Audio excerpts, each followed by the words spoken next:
So in the state of New Jersey, one is required to have car insurance, as is the case in most other states, specifically liability insurance. If one is in their vehicle and they strike a pedestrian or they hit another car and it's their fault, they'll be held responsible for those damages. They will be held liable, hence the liability insurance.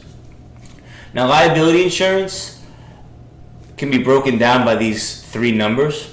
So the state minimum required to have car insurance in the state of Jersey, it's called 1535 insurance. So these aren't random numbers. The 15 represents $15,000 per person, bodily injuries.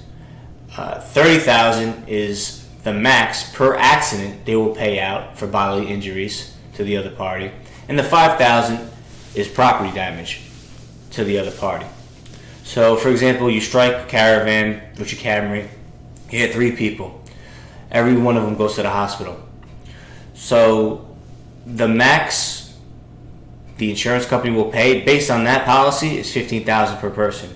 If one of the people they have $40,000 worth of hospital bills, you're going to be responsible for the remaining $25,000. Now, it's also capped at $30,000 an accident. So let's say you have 3 people, they're not all going to get 15, 15, 15. That's going to be $45,000. So the most they'll pay per accident is $30,000. This is for bodily injuries. You also have property damage. If your vehicle strikes the other vehicle, that's going to cause some damage. The max your insurance company will pay the other party on your behalf is $5,000. You'll be on the hook for the rest. And if you want more protection, and usually it's really not that much of a difference cost-wise, premium-wise, the most you get is essentially $250, $500, $100. So that means $250,000 per person injured, $500,000 per accident, bodily injuries as well, and then you got $100,000 in damages, property damages. So that's just liability. Now, if you finance your vehicle, the lender is going to require you get comprehensive collision insurance. It's the same concept as homeowners insurance when you have a mortgage. Let's say you have a house and you have, God forbid, you have a mortgage, but you have a fire. The lender is going to make sure your collateral is protected. Their collateral is protected. Same concept for a financier, Allied Bank, a lender, for an automobile. Exact same concept. They're going to make sure that if it's your fault, that at least their collateral is protected. Comprehensive insurance, a little more premium, but it also protects you in the event that you crash another vehicle. If you're at fault or it's a no-fault accident, which is the case in a lot of states, they're going to make sure that up to the allotted limits, you will be reimbursed for that accident, or even a total.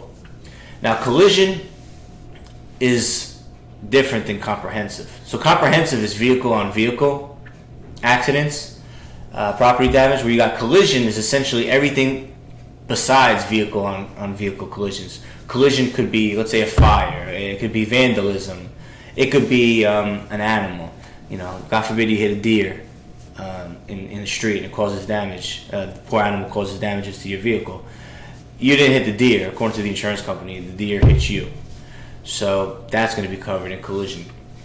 And, if you do have homeowners or renters insurance and you have a vehicle, chances are you should combo it up.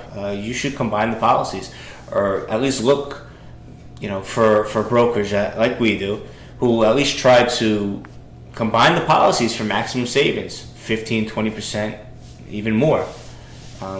To toot our own horn, we have a recent case where a beautiful lady, she just bought a house, but before she did, she just had auto insurance. And that auto policy was comprehensive because she financed her vehicle. Now, the previous auto quote was, let's say $5,000. I think it was honestly $5,000. So now that she bought the house with us and we're helping her with her homeowner's insurance, we want to combo her auto for maximum savings.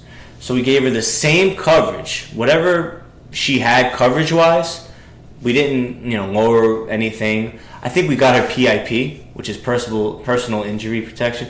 That's maybe we'll cover that in another video. Essentially, that's when her primary health insurance is going to cover. It'll be the primary, essentially, if she were to get into an accident and she'd be taken to the hospital, as opposed to her auto policy. So since the auto company is not going to essentially have that burden, or they're not going to be primary on it, that's going to save us some premium. I'll be honest, I think that was the only difference. But besides that, for the vehicle itself, everything was matched. So we got our homeowner's insurance and essentially matched the auto coverage. And that combo policy ended up being cheaper than our original auto. So essentially, not only did she get homeowner's insurance in addition to her new auto, but she saved $300 or $400 from her previous policy. So that is the power of combining policies.